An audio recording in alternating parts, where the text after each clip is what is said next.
Hi Federico, welcome back to Bocconi. Hi Gianmario, thank you. Thank you so much. So let's have a seat and let me ask a simple question.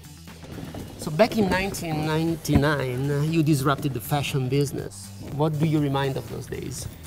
Those days they were very exciting because in the fashion world, internet was very unknown and marginal, so it was not a priority for most of the people working in fashion.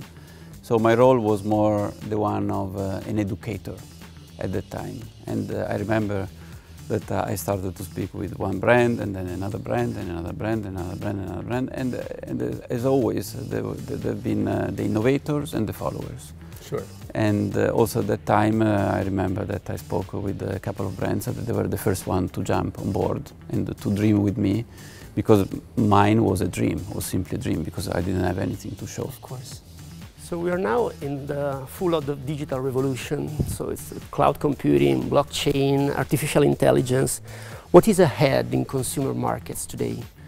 I've been, I would say, an innovator in 2006 to work on the smartphone, on the e-commerce. Actually, the iPhone was launched in 2007, so 1 year later. Sure. And now in 2018, I'm still very excited about the apps. And of the 2 billion revenues that we make every year, half of it is made through the smartphone, and half of the app is made through the apps, and is the fastest growing channel that we have. So the apps are also the best way to personalize the experience, because basically in terms of the future I see a lot of personalization, and the personalization needs to go through the apps. So Federico, you are the quintessential representation of an entrepreneur.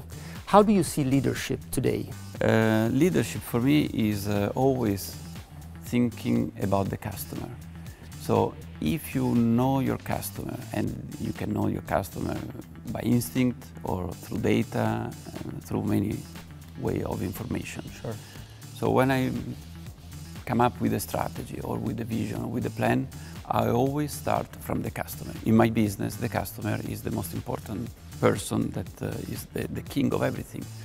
And so I think that the leadership comes if you know your customer better than everybody else, and if you can anticipate the trends of the customers. Sure. So let me ask you a final question, Federico. You are not only Bocconi alumnus, but back in 2014 you've been awarded Alumnus of the Year.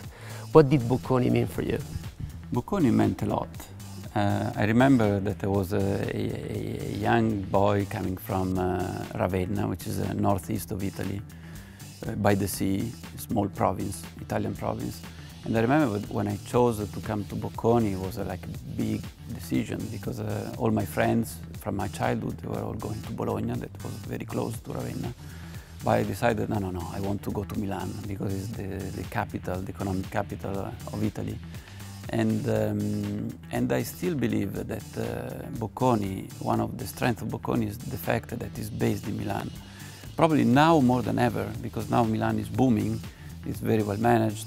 It's, I mean, all the data about Milan are very encouraging. It's very international. It's becoming, again, international. So definitely for Bocconi, I think that one of your slogan or statements should be enjoy the Milan experience. So thank you very much for having me with us, Federico. Thank you.